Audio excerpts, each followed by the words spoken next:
Let's bust some common myths about mastering. You don't need to overcomplicate the process in order to achieve professional sounding results. Sometimes it can be as simple as having just an equalizer and a limiter.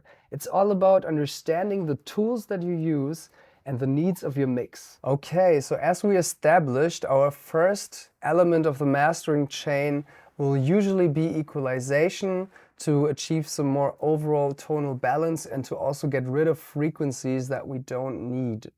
My first go-to will be a linear phase equalizer that I use to get rid of anything that's underneath 30 Hertz, because those are frequencies that are so low that we cannot hear them, and also most club sound systems, even the big ones on the festivals, will not be able to reproduce them. Even though we cannot hear them, our limiter can still hear them and be affected by them. So by getting rid of those, we can achieve a little more headroom. The reason I'm using a linear phase EQ is because a lot of equalization plugins will do some phase shifting and flip some of the frequencies in our track. And also, a lot of times the signal that comes out of those will be louder than the signal that came in, even though we got rid of some frequencies. By using a linear phase EQ, you usually don't have those sort of problems.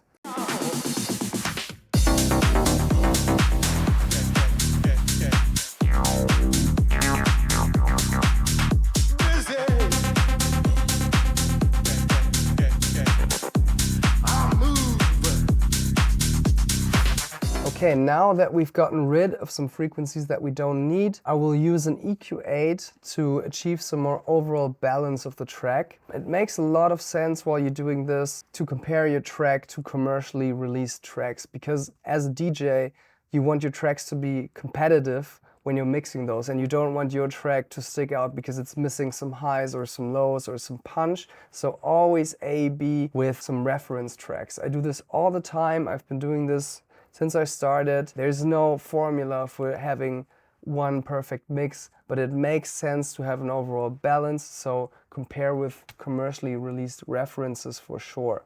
What I did here is just some slight boosting and cutting at certain areas where I felt maybe the track could benefit from it. I usually use an EQ8 by Ableton because it gives me the possibility to scan through the track and hearing individual frequencies. I can turn on this mode by hitting the little headphone button up here, and then I can scan through the track.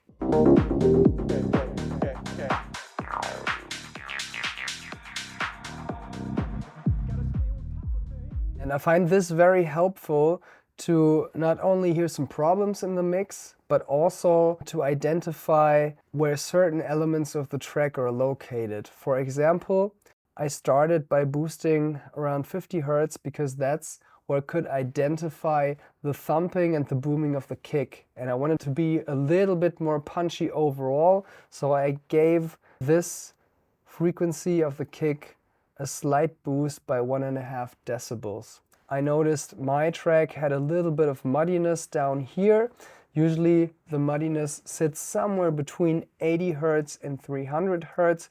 Those are frequencies that make your overall mix sound a bit less clear, a little bit dirtier, which also can be a good thing depending on the track, but you really have to see what works. In this track, because a lot of the rolling bass was located in this area, I didn't want to cut too much there, but I felt like to get rid of a little bit of boxiness, I could lower around the 90 or 80 Hertz mark. And the last thing I did is boost a little bit of the high frequencies, the sibilances, which can give your track, if it is a little bit dull sounding, more brilliance. And I gave it a slight boost for the track to sparkle a little bit more, so to say. In general, I would avoid boosting or cutting more than 2 or 3 decibels in the master. If you find yourself doing more than that, then you should probably go back to the mixing stage